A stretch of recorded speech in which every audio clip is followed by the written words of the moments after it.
ओम नमः शिवाय। जय शिवशंकर। प्यारे बच्चों, आज तुम्हारे परमपिता महादेव जी तुम्हारे लिए बहुत ही महत्वपूर्ण और दिल खुश कर देने वाला संदेश लेकर आए हैं।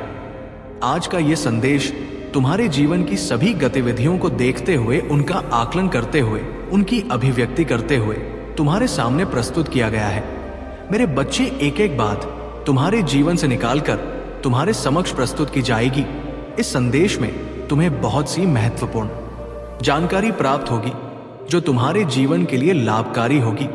मेरे बच्चे, आज का जो ये संदेश है वह दिव्य लोक से सीधा तुम्हारे पास भेजा जा रहा है। तुम भाग्यशाली हो यदि ये संदेश तुम्हें प्राप्त हुआ है, और यदि ये संदेश तुम्हें प्राप्त हुआ है तो उसे अंत तक पूरा सुनो। इस बीच में घटनाओं से बचने के लिए ही भेजा गया है, इसलिए मेरे बच्चे तुम्हें बिल्कुल भी इसे इग्नोर नहीं करना है और ना हर रोज की तरह इस संदेश को हल्के में लेना है, क्योंकि तुम्हारे परमपिता महादेव जी तुम्हारे लिए जो भी संदेश लेकर आते हैं वो महत्वपूर्ण ही होता है। कोई ऐसा वैसा संदेश नहीं लेकर के आते हैं कि तुम्हारा समय भी बर्बाद हो और तुम उससे कोई फायदा भी ना हो।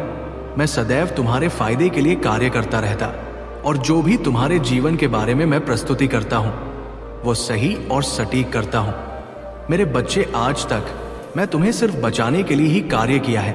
जब जब तुम्हारे जीवन में कोई ऐसी बढ़ाई उत्पन्न होने वाली हुई है, या जब जब तुम्हारे जीवन में कोई संकट आने वाला हुआ है, उसे पहले ही मैं तुम्हें उसे अवगत करा दिया है। परंतु आज का ये जो संदेश है वो सबसे भिन्न है, उन लोगों से भिन्न है, उन सभी गतिविधियों से भिन्न है जो तुम्हारे जीवन की मूल आधार शिला है। मेरे बच्च, हर रोज तुम्हें मेरी अद्भुत शक्ति प्राप्त होगी, परंतु उसके लिए तुम्हें कुछ आवश्यक कार्य करने होंगे। को ऐसे आवश्यक कार्य जो उसे शक्ति को ग्रह करने के लिए आवश्यक है, बस तुम्हें उतना ही काका करना है।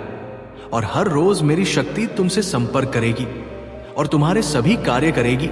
तुम्हारे जीवन की रुकावटें, तुम्हारे जीवन की समस्याएं, तुम्हारे जीवन की उलझने, तुम्हारे जीवन में जो भी उथल पुथल मची हुई है, उन सभी का निवारण मेरी शक्ति करेगी। परंतु जो भी सावधान और जो नियम मैं तुम्हें बताऊंगा उसका तुम ये पालन करना होगा। यदि तुम सही तरीके से नियम का पालन कर ले जाते हो और मेरे प्रतिबंधों को सही तरीके से फॉलो कर ले जाते हो तो तुम्हारा भाग्य तो चमकने वाला है। ये तो मैं तुम्हें भली भांति बता रहा हूं और एक सच्चाई तुम्हारे सामने प्रस्तुत कर रहा हूं जो कि अब तुम्हारे जीवन में घटने वाली है। मेरे बच्चे, इस संदेश में आगे बढ़ने से पहले तुम्हारे प्रभु परमपिता महादेव जी का एक छोटा सा विनम्र निवेदन है। यदि तुम इस निवेदन को स्वीकार करते हो तो मेरे इस संदेश को तुरंत के तुरंत लाइक कर दीजिए और हमारे चैनल को सब्सक्राइब करके कमेंट में जय भोलेनाथ, ओम नमः शिवाय, हर हर महादेव, जय काली माता, जय पार्वती माता, जय गौरी माता और जय जय श्री राम टाइप करते जाइए। जितनी देर तुम्हारे हाथ इन नाम को करने में लगेंगे, बस उतना ही क्षण तुम्हारी समस्याओं को दूर करने में मुझे लगेगा। यदि तुम श्रद्धा भाव से ये कार्य करते हो तो तुम्हारे जीवन की सभी रुकावट क्षण घर में समाप्त हो जाएगी। मेरे बच्चे, मैं सदैव तुम्हारे जीवन के बारे में भला ही सोचा है और आगे भी। तुम्हारे राशि कमेंट बॉक्स में टाइप कर देते हो तो मेरे लिए तुम्हारे जीवन को अलंकृत करना आसान हो जाएगा। जब तुम ऐसा करोगे तो मैं तुम्हारे जीवन की समस्याओं को छूमंतर कर दूंगा और जरा सा भी विलंब नहीं लगाऊंगा। तुम्हारे महादेव तुम्हारे लिए कार्यरत रहते हैं, अपना सब कुछ तुम्हें देने के लिए तैयार है, परंतु तुम उसे लेने के लिए तैयार रहो। मेरे बच्चे, तुम्हारे जीवन में अभी तक जो आशंकाएं उत्पन्न हुई हैं उनका समाधान मैं आज बहुत तरीके से करने आया हूं। यदि तुम्हारी इन शंकाओं का समाधान हो गया तो आज के बाद तुम्हें प्रभु की सभी कार्यों पर पूर्ण रूप से विश्वास हो जाएगा। इस विश्वास को बनाने के ये मैं हारे कार्यों को अवश्य करूंगा, अन्यथा तुम मुझ पर विश्वास नहीं करोगे, और जब तुम मुझ पर विश्वास नहीं करोगे तो तुम्हारी भक्ति अधूरी रह जाएगी और तुम जीवन के एक किनारे पर पहुंच जाओगे जहां पर तुम्हें कोई पटवार का भी सहारा नहीं देगा। क्योंकि जब मझदार में कोई व्यक्ति जाता है तो उसका कोई सहारा नहीं होता है, सिर्फ ईश्वर ही उसे बचा सकता है, उसे बह हुई जलधारा से। परंतु कोई भी बीच में जाना नहीं चाहता है। वो किनारे की आवाज को सुनकर, उसके सैलाब को सुनकर वापस लौट आता है। परंतु ऐसा कोई मूर्ख ही होता है जो ऐसी मूर्खता करता है। मेरे बच्चे, जब तुम्हारे प्रभु तुम्हारे लिए इतनी व्यवस्थाएं बढ़ा कर रखे हैं, इतनी इतनी चीज तुम्हारे लिए उपस्थित की है, और रात दिन तुम्हारे बारे में ही सोचते हैं, तुम्हारे लिए संदेश लेकर आते हैं, तो तुम्हें सोने की क्या बात है और ना ही डरने की कोई बात है, क्योंकि तुम्हारे प्रभु अपने प्रभुत्व का तो परिचय देंगे ही। यदि वे अपने प्रभुत्व का परिचय नहीं देंगे तो वो ईश्वर नहीं कहलाएंगे। ईश्वर का यही एक मूल कर्तव्य होता है कि अपनी संतानों को सुरक्षित करना, उन्हें अनेकों आशीर्वाद देना, उनके जीवन को सही तरीके से चलाना, उनके जीवन की समस्याओं का निवारण करना, यही एक उनका मूल्य उद्देश्य होता है। परंतु कुछ उद्देश्य उनके भक्तों का भी होता है जो उन्हें करने चाहिए। मेरे बच्चे, तुम्हें अपने नियम का पालन करना चाहिए और श्रद्धा भाव से भक्ति करना चाहिए। लोगों के साथ बुरा नहीं करना चाहिए, लोगों की सहायता करनी चाहिए, कभी भी किसी का अपमान नहीं करना चाहिए और ना अपने अंदर अभियान को उत्पन्न होने देना चाहिए। तुम एक सरल और स्वभाव तरीके के होने चाहिए। तुम्हारा जीवन सरल होना चाहिए, तुम्हारी भाषा सरल होनी चाहिए, तुम्हारी वाणी में मिठास होनी चाहिए। जिससे भी बात करो उस मधुरता से करो, कभी भी कटु वचन ना बोलो और कभी भी किसी को अपमानित ना करो। सबको सम्मान दो, अपने से बड़ों को सम्मान दो, छोटे से प्रेम करो। यही एक तुम्हारे प्रभु की सीख है। यदि तुम इतनी सीख अच्छे तरीके से अपने जीवन में उतार लेते हो तो तुम बहुत ही नेक इंसान बन जाते हो और फिर तुम्हारी बराबरी कोई नहीं कर सकता है, क्योंकि यदि इतने गुण तुम्हारे अंदर आ गए तो तुम कलयुग के प्रवाह से एकदम भिन्न हो जाओगे। तुम्हारे अंदर कलयुग का प्रवेश नहीं होगा, तुम एक बहुत ही दिव्य आदमी बन जाओगे और तुम्हारे अंदर जो दिव्य अमा है वो सर्वोपरि हो जाएगी और फिर तुम्हारी सभी लोग जय जय करेंगे। तुम्हारा नाम होगा, यश होगा, वैभव होगा करती होगी और तुम्हारा नाम का डंका चारों दिशाओं में बजेगा जब तुम इतने कार्य कर लोगे। परंतु आज के टाइम पर इतने कार्य कोई नहीं कर पाता है, चाहे जितना समझाया जाए, चाहे जितना उनके मन के विचारों को बदल जाए, परंतु वे समझ तो सकते ही नहीं है। ऐसा न समझने के कारण ही आज मनुष्य की ऐसी दशा हो गई है। एक दूसरे के प्रति कैसा मन में रख करके प्रिय सोचते रहते हैं, दूसरे को नीचा दिखाते रहते हैं, दूसरे को परेशान करते रहते हैं, परंतु दूसरे के समान बना नहीं चाहते हैं, ना तो दूसरे के समान मेहनत करना चाहते हैं। यदि तुम उनके सामान बन जाओ और मेहनत करो तो तुम्हारा भी जीवन सरल हो जाए और तुम स्मरण करते हो और भारी भांति अपने जीवन में उतरते हो तो तुम्हें कोई भी फेल नहीं कर सकता है और ना ही तुम्हारे जीवन में कोई व्यवधान उत्पन्न हो सकता है, क्योंकि भगवान शिव की जो ये बातें हैं, जो ये वाली है, तुम्हारे मन को प्रभावित करने वाली है। परंतु यदि तुम्हारे अंदर एक सच्ची आत्मा वास करती है तो मेरी इस वाणी से प्रभावित अवश्य होंगे। आज से ही इस बुराई के रास्ते को छोड़कर सत्य के रास्ते को अपनाओगे, अच्छाई के रास्ते को अपनाओ। जब तुम अच्छाई के रास्ते को अपनाओ तब मेरी कृपा तुम्हारे ऊपर इतनी बरसाने लगेगी कि तुम सोच नहीं सकते हो और ना ही तुमने अभी तक अपने मन में विचार किया था। क्योंकि जैसे ही तुम्हारे जीवन में सुधार होता है, जब तुम इन सब चीजों को व्यवस्थित करके अपने जीवन में उतर कर करने लगते हो, वैसे ही तुम्हारे ऊपर महादेव जी की कृपा भी हो जाएगी, क्योंकि महादेव जी सर्वज्ञ है, सर्वव्यापी है, सब कुछ जानते हैं। तुम जरा सी सुधार अपने अंदर करोगे, उससे बड़ी सुधार तुम्हारे जीवन में महादेव जी स्वयं करने लगेंगे। तुम्हारे जीवन की आवश्यकताओं को अपनी आवश्यकता समझकर पूरा करने लगेंगे, परंतु उसके लिए तुम्हें बहुत कुछ करने की जरूरत पड़ेगी। अभी बहुत ज्यादा तुम्हें परिश्रम करना है, मेहनत करना है और भगवान का ध्यान करना है, भगवान का प्रचार करना है, भक्ति का उद्देश्य देना है। जब तुम भक्ति का उपदेश दोगे, लोगों को समझाओ, लोगों को जागरूक करोगे, तो प्रभु और भी ज्यादा प्रसन्न ना हो जाएंगे, क्योंकि तुम सनातन धर्म के प्रति इतनी श्रद्धा और निष्ठा रखते हुए धर्म का प्रचार करोगे और भक्ति भाव में सभी लोगों को परिवर्तित करोगे। क्योंकि आपके टाइम पर लोग भक्ति तो करना चाहते ही नहीं है, वे सिर्फ अपने काम पर ध्यान देते हैं, इतना व्यस्त हो जाते हैं अपनी कार्यशैली में कि वो भगवान का ध्यान ही नहीं कर पाते हैं और भगवान का ध्यान ना कर पाने की वजह से उनका समय बहुत ज्यादा बर्बाद होता है और उनके जीवन में इतनी कठिनाइयां आती हैं, इतनी मुसीबतें आती हैं कि वो जेल नहीं पाते हैं और रोते चिल्लाते भी लगाते नजर आते हैं। उनकी ऐसी दशा को देखकर परमात्मा तो अपनी नजर मोड़ नहीं सकता है। वो तो अपने पुत्र को सही तरीके से सुरक्षित करेगा ही। पुत्र यदि भगवान को भूल सकता है, परंतु भगवान अपने बच्चों को भूल नहीं सकते हैं, अपने संतानों को छोड़ नहीं सकते हैं। उनकी एक गलती की सजा उन्हें इतनी कठोर रूप से नहीं दी जाएगी। उन्हें बार बार समझाया जाएगा, उनके जीवन में बार बार परिवर्तन लाने का प्रयास किया जाएगा। एक ना एक दिन तो उनके जीवन में परिवर्तन आएगा ही। एक ना एक दिन तो भी मेरी बात को समझेंगे ही। कभी ना कभी तो वह सत्य के मार्ग पर चलेंगे। यदि वो ऐसा करते हैं तो उनके लिए बहुत ही अच्छा हो जाएगा। आगे का जीव आसान हो जाएंगे, सुविधा आसान हो जाएगी, व्यवस्थाएं आसान हो जाएंगी और जीवन एक सरलता की ओर चला जाएगा और तुम्हारा जीवन प्रभुत्व को प्राप्त कर लेगा और तुम्हारी जो आत्मा तत्व है वो ईश्वर में विलीन हो जाएगी। ईश्वर में विलीन होते ही तुम्हें भवसागर की प्राप्ति हो जाएगी और तुम शिव में हो जाओगे। शिव में होने के लिए बहुत कुछ करना पड़ता है, परंतु यदि तुम इतने ही कम कर लेते हो तो मैं तुम्हें शिव में स्वीकार कर लूंगा और मैं तुम्हें अपनी भक्ति, श्रद्धा, कृपा, आशीर्वाद, शक्ति सब कुछ प्रदान कर दूंगा। मेरे बच्चे, और मेरी शक्ति तुम्हें रोज प्रतिदिन आग के संपर्क करेगी और तुमसे अब तुम्हारा कार्य पूछेगी कि है बच्चे, तुम क्या कार्य करना चाहते हो, क्या करवाना चाहते हो।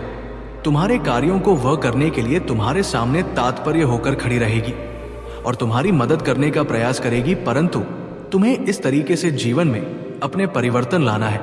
यदि तुम सच्चाई पर हो, अच्छे रास्ते पर हो, सब मार्ग पर हो, तो तुम्हारे जीवन को सही तरीके से मेरी शक्ति चलाएगी और तुम्हारे जीवन की समस्याओं को तुमसे दूर करेगी।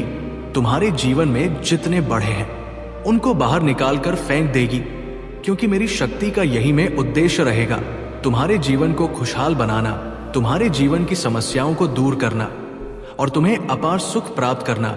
जो आवश्यकता है तुम्हारे जीवन में आप पर्याप्त मात्रा में है, उन्हें पर्याप्त करना, क्योंकि तुमने इच्छाएं अपने मन में जागरूक करके रखी हुई है, परंतु तुम अभी तक ये पूर्ण नहीं कर पाए हो। अपनी इच्छाओं को तुम वहां तक पहुंच नहीं पाए हो जहां तक तुम पहुंचाना चाहते हो। तुम्हारे लिए सब कुछ सरल हो जाएगा जब मेरी शक्ति तुम्हारे पास आएगी। उसकी प्रतीक्षा तुम्हें करनी पड़ेगी, क्योंकि वह तो तुम्हारे पास आने के लिए विवश है। वह तुम्हारे पास आना चाहती है, परंतु मैं रोक रखा है, क्योंकि मैं तुम्हारी अभी परीक्षा ले रहा हूं। यदि तुम मेरी परीक्षा में निपुण और पास हो जाते हो तो ये शक्ति तुम्हारे पास अवश्य आएगी और तुम्हें हर दिन आकर के संपर्क करेगी और तुम्हारा भारी भांति निरीक्षण करेगी। परंतु जिस दिन तुम बुराई के रास्ते पर गए और तुमने अपमानजनक बातें की, अपमानजनक कार्य की, अपने अंदर अहंकार को उत्पन्न किया, उसी दिन से तुम्हारे जीवन की ये शक्ति तुमसे दूर चली जाएगी और फिर तुम्हारे पास कभी भी वापस नहीं आएगी। तुम्हारे जीवन में कभी भी सुधार नहीं हो पाएगा और ना ही तुम अपने जीवन को चमक पाओगे, क्योंकि मैं तो तुम्हारे जीवन को सरल बना चाहता हूं। तुम्हारे जीवन की अभिव्यक्ति करके एक आधारशिला प्रस्तुत करना हूं। मेरा उद्देश्य यदि पूर्ण हो जाता है तो बहुत ही अच्छा है, क्योंकि मेरा उद्देश्य सदैव सरल होता है। सभी की इच्छाओं को पूर्ण करना होता है, सभी के जीवन में समस्याओं का निवारण करना होता है। परंतु जब मेरे बच्चे मेरी बात को मानकर चलते हैं तो मैं उनके जीवन की समस्याओं को बड़ी ही सफलता से दूर कर लेता हूं। जब मैं बड़ी ही सरलता से दूर कर लूंगा तो तुम्हारे लिए भी बहुत अच्छा होगा और तुम लोग मुझे भी बहुत ज्यादा मन और सम्मान दोगे। परंतु मेरे बच्चे, यदि तुम्हारा कार्य ना हो तो कभी भी भगवान को अपमानित नहीं करना चाहिए, उन्हें बुरा भला नहीं कहना चाहिए और उन पर से विश्वास नहीं हटना चाहिए, क्योंकि मेरे बच्चे तुम्हारे किसी कर्म का फल जहां पर तुम चूक गए हो वहां का तुम्हारा फल 8 के टाइम पर निकाला जा रहा है, क्योंकि जो गलत करता है उसका एक ना एक दिन भरपाई करनी पड़ते ही। यदि तुम किसी के रुपए खाते हो तो आगे चलकर तुम्हें रब की भरपाई करनी पड़ेगी। ये मैं लिख करके दे रहा हूं, एकदम मेरी पक्की बात है, इसमें कोई दो राय नहीं है। इसीलिए बहुत ही सोच समझ कर किसी धन पर अपनी नजर गढ़नी चाहिए और किसी के धन को अपनाना चाहिए। मेरे बच्चे, आज तुम बहुत दिनों के बाद में इस तरीके से भाव विभोर होकर के मेरे संदेश को सुन नहीं हो, अपने अंदर तुमने जो जो ये जिज्ञासा उत्पन्न की है, जो भी इच्छा उत्पन्न की है, जी भक्ति भाव से श्रद्धा से मेरे संदेश को सुन रहे हो, मुझे लगता है कि तुम इस कार्य में निपुण हो जाओगे और तुम्हारा जीवन खुशियों से भरने वाला है। क्योंकि आज यदि तुमने मेरी बात को पूर्ण दया समझ लिया और उसे अपने जीवन में उतार लिया, तो तुम्हारा जीवन कभी भी संकट में नहीं हो सकता है। ये मेरी बात एकदम से पक्की है, इसमें दो राय नहीं है, क्योंकि मैं जो कह देता हूं वही होता है। यदि तुम मेरे बताए अनुसार कार्य करते हो, उसे पर अपनी अभिव्यक्ति व्यक्त करते हुए जीवन का मूल सारांश समझ करके यदि तुम उसे पर विचार करते हुए अपने कदम बढ़ाते हो, तो तुम्हारे जीवन में कभी दुख नहीं आएंगे और ना ही तुम निराशा की ओर जाओगे। आज के टाइम पर लोग अपने जीवन को बहुत ही अच्छा बनाने का प्रयास करते हैं, परंतु वो बना नहीं पाते हैं क्योंकि वो इतने समझदार नहीं होते हैं। यदि समझदार भी होते हैं तो उनके अंदर थोड़ा बहुत अहम होता है, अहंकार होता है। अपने उसे मुकाम का जहां पर भी पहुंचाना चाहते हैं, कुछ लोग पहुंच नहीं पाते हैं और कुछ लोग पहुंच चुके होते हैं, तो वो ये सोचते हैं कि मेरे लिए ये तो सरल है, मैं यहां पर बड़ी ही सरलता से आ गया हूं, परंतु अब आगे का रास्ता कैसे तय किया जाएगा ये भी तो सोच लो। यदि तुम यहां तक पहुंचे हो इतनी कठिनाइयों से, तो आगे का रास्ता तो इससे भी कठिन हो सकता है, क्योंकि इतनी मेहनत तुमने की है यहां तक पहुंचने में, तब जाकर तुम्हें कहीं ये मुकाम मिला है। परंतु जब आगे का तुम रास्ता तय करोगे तो कितनी समस्याएं यहां सामने आ सकती हैं, ये तो तुमने आज तक सोची ही नहीं है। ये भी तुम्हें सोचकर चलना चाहिए। जो आज है वो कल नहीं, जो कल है वो आज नहीं, ये भी तुम्हें याद रखना चाहिए। समय का जो चक्र है, जो काल चक्र है, जो क्षण प्रतिक्षण चलता रहता है, उसके भाग्य में क्या लिखा हुआ है वो तो सिर्फ वही ही जान सकता है। समय के हिसाब से जब तुम्हारे सामने प्रस्तुति की जाएगी, तभी तुम अपने बारे में समझ पाओगे कि क्या मेरे जीवन में चल रहा है और क्या हो रहा है और क्या होने वाला है। क्या जिस तरीके से तुम्हारा ये जीवन चल रहा है आगे भी चलेगा, कभी भी परिवर्तन हो सकता है, क्योंकि भाग्य को कभी भी इधर उधर उपल जा सकता है। ये कर्म के आधार पर निर्धारित होता है। यदि तुम अपने जीवन में अच्छे कर्म करते हो तो ईश्वर तुम्हारी सहायता करते हुए तुम्हें आगे बढ़ता रहता है, और यदि तुम अपने जीवन में बुरे कर्म करते हो तो उसका परिणाम भी बहुत ही भयंकर होता है। उसमें फिर तुम्हें कोई बचा नहीं सकता है। मैं भी तुम्हारी सहायता नहीं कर सकता हूं, परंतु मुझे तुम्हारी सहायता करनी पड़ सकती है, क्योंकि तुम यदि मेरे पर आश्रित हो जाओगे और फिर मेरे सामने आकर के बैठोगे, मेरे दरबार जाओगे और मुझे विनती करोगे कि है परमात्मा, है ईश्वर, मेरे से जो गलती हो गई है, भूल से हुई हो या अनजान से हुई हो या जानबूझकर हुई हो, जैसे भी हुई हो, उसे तरीके से मुझे माफ कर दीजिए, क्योंकि मैं आगे का जो भी कार्य करूंगा बहुत सोच और समझ के करूंगा, बहुत ही अच्छे तरीके से करूंगा। एक एक बात को समझकर एक एक कार्य को बड़े ही विस्तार पूर्वक में प्रस्तुत करूंगा। ये जो मेरी इच्छा है, मेरी इच्छा को पूर्ण करो, मुझे माफ करो। मेरे जीवन में जितने संघर्ष आए हैं, जितनी समस्याएं आई हैं, मैं अब उनसे थक चुका हूं। अब मेरी इच्छा नहीं है, मेरी आत्मा तृप्त हो गई है सब चीजों को अपने साथ देखते हुए, झेलते हुए। अब मैं इतना साहसी नहीं हूं, अब मेरे पास इतना धैर्य नहीं है, इतनी हिम्मत नहीं है कि मैं यहां तक आगे बढ़ सकूं, और ना मैं अब आगे कार्य कर सकता हूं। मैं टूट चुका हूं, मेरी आशाएं एकदम सामने रख दिया है। प्रभु, आप परमात्मा हैं, अब आपकी इच्छा है कि आप आगे क्या करते हैं, मेरे जीवन को सुधारने का प्रयास करते हैं या मेरे जीवन में और कठिनाइयां उत्पन्न करते हैं, परंतु मुझे आशा है कि आप परमपिता दयाल महादेव जी हैं। आपकी करुणा, आपकी दया, आपका जो ये प्रेम है, ये अटूट है। ये तो मैं भली भांति जानता हूं। चाहे कोई आपका भक्त हो या ना हो, आपकी भक्ति करता हो या ना करता हो, फिर भी आप उनके जीवन में हस्तक्षेप करते हैं। वे कभी भी किसी प्राणी को दुखी नहीं देख सकते हैं। या तो मैं जानता हूं मेरे भगवान बहुत ही सरल, बहुत ही उदार है, परंतु उन्हें गलत बिल्कुल भी बर्दाश्त नहीं होता है। या तो मैं भली भांति जानता हूं, परंतु प्रभु मैं क्या करूं, मैं मनुष्य हूं। मेरा मन, मेरी इंद्रियों इधर उधर भ्रमित हो जाती है। उन गलत कार्यों को करने के लिए मैं चाहता नहीं हूं उन गलत कार्यों को करना, परंतु क्या करूं। मैं किसी के वश में हो जाता हूं, पता नहीं मुझे क्या हो जाता है कि मैं कुछ अलग गलत उल्टा पुल्टा करने के लिए तैयार हो जाता हूं। मेरे प्रभु, मेरा मार्गदर्शन करो।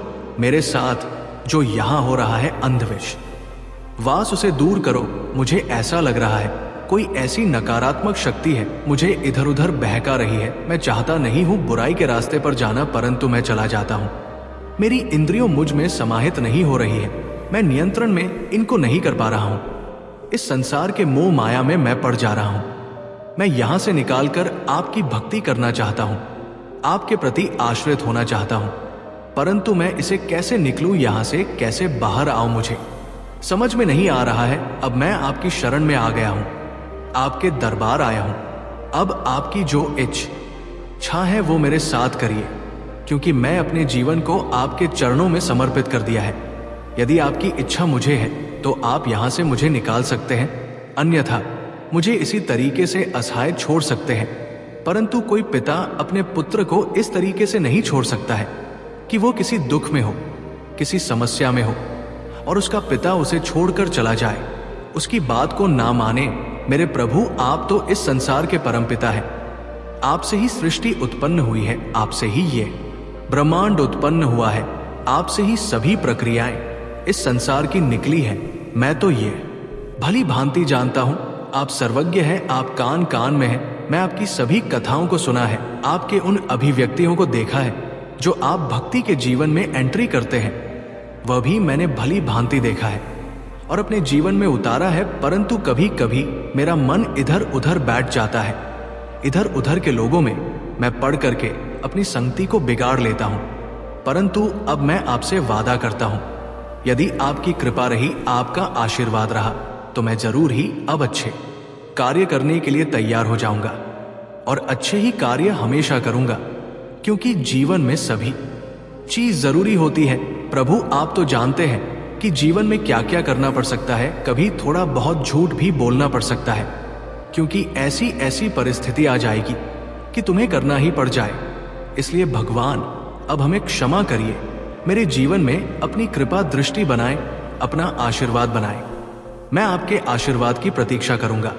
मेरे बच्चे, तुमने जो भी कहा है, जितने भी वाक्य कहे हैं, वो सब सत्य है, क्योंकि मनुष्य ऐसा जीव है कि वो अपने नियंत्रण में नहीं रह पाता है। वो अपनी इच्छाओं, अपनी आवश्यकताओं को पूरा करने के लिए कुछ भी कर सकता है। मैं तो ये बात बहुत ही अच्छे तरीके से जानता हूं और बहुत ही अच्छे तरीके से समझता हूं। तुमने आज जो ये बातें बताई है वो सब सत्य है। मैं परमपिता हूं, मैं दयाल हूं, मैं कभी भी किसी पुत्र को दुखी नहीं देख सकता हूं। आज मैं तुम्हारे जीवन की इन समस्या को दूर करता हूं और तुम्हारे जीवन में जो अंधकार है उसे भी दूर करता हूं।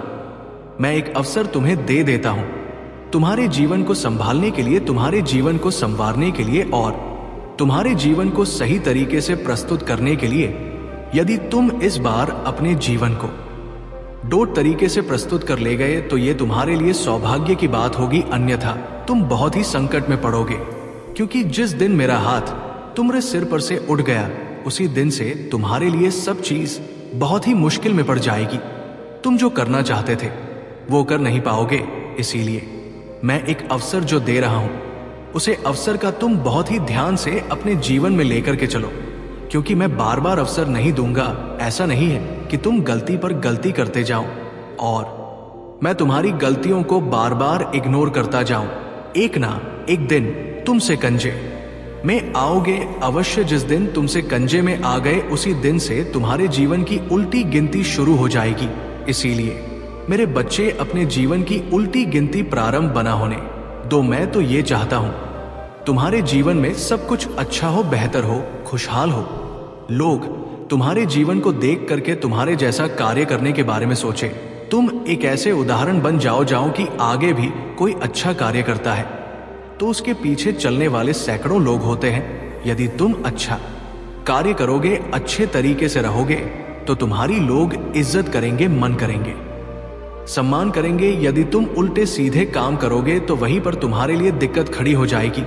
तुम्हें कोई पूछेगा ही नहीं, ना तुम्हारे पास आएगा और ना ही तुमसे बात करेगा। ये मेरी स्पष्ट रूप से वार्ता है जो मैं आज तुमसे कह रहा हूं।